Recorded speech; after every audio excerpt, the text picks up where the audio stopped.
محترم ناظرین کرام، السلام علیکم۔ اکثر یہ دیکھا جاتا ہے کہ لوگ کنگھی کرنے کے بعد کنگھی میں جو سر سے اتر کر بال رہ جاتے ہیں ان کو یوں ہی پھینک دیتی ہیں یا کہیں گرا دیتی ہیں۔ ایسا ہرگز نہیں کرنا چاہیے، کیونکہ ایسا کرنے سے جادوگروں کو کھلا موقع ملتا ہے کہ وہ جادو کر سکیں۔ ہمارے پیارے نبی صلی اللہ علیہ وآلہ وسلم کا اس بارے میں کیا فرمان ہے، آئیے احادیث کی روشنی میں جانتے ہیں۔ گرے ہوئے بال۔ ہمارے پیارے آقا صلی اللہ علیہ وآلہ وسلم کا فرمان ہے کہ جب عورت کے بال گر جائیں تو اسے دفن کر دینا چاہیے، کیونکہ یہ اس کے جسم کا حصہ ہے۔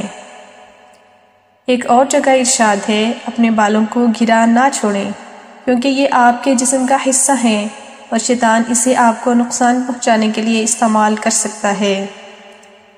اسی طرح ایک اور جگہ آپ صلی اللہ علیہ وسلم کا ارشاد ہے کہ جب عورت کے بال گر جائیں تو اسے کپڑے میں باندھ کر دفن کرنا چاہیے، کیونکہ یہ اس کے جسم کا ایک حصہ ہیں۔ محترم ناظرین کرام، اسی طرح ناخنوں کے بارے میں بھی اکثر یہ سوال کیا جاتا ہے کہ ناخن کاٹنے کے بعد ان کا کیا کیا جائے، تو آئیے حدیث کی روشنی میں یہ بھی جان لیتے ہیں۔ ناخن، آپ صلی اللہ علیہ وسلم کا فرمان ہے، اپنے ناخن کاٹو کیونکہ یہ آپ کی خوبصورتی کا حصہ ہے، اور انہیں دفن کر دو کیونکہ شیطان ان کے استعمال سے آپ کو نقصان پہنچا سکتا ہے۔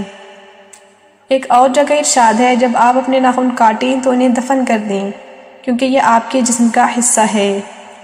آپ صلی اللہ علیہ وسلم کا فرمان ہے کہ اپنے ناخن سڑک پر مت پھینکو، کیونکہ شیطان ان کا استعمال کر کے آپ کو نقصان پہنچا سکتا ہے، بلکہ انہیں دفن کر دیں یا جلا دیں۔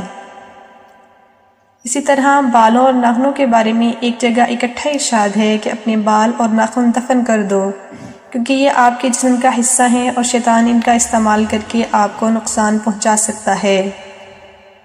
ایک اور جگہ ارشاد ہے کہ جب آپ کے جسم کا کوئی حصہ گر جائے تو اسے دفن کر دو، کیونکہ یہ آپ کا ایک حصہ ہے اور شیطان آپ کو نقصان پہنچانے کے لیے اسے استعمال کر سکتا ہے۔ ابن ماجہ۔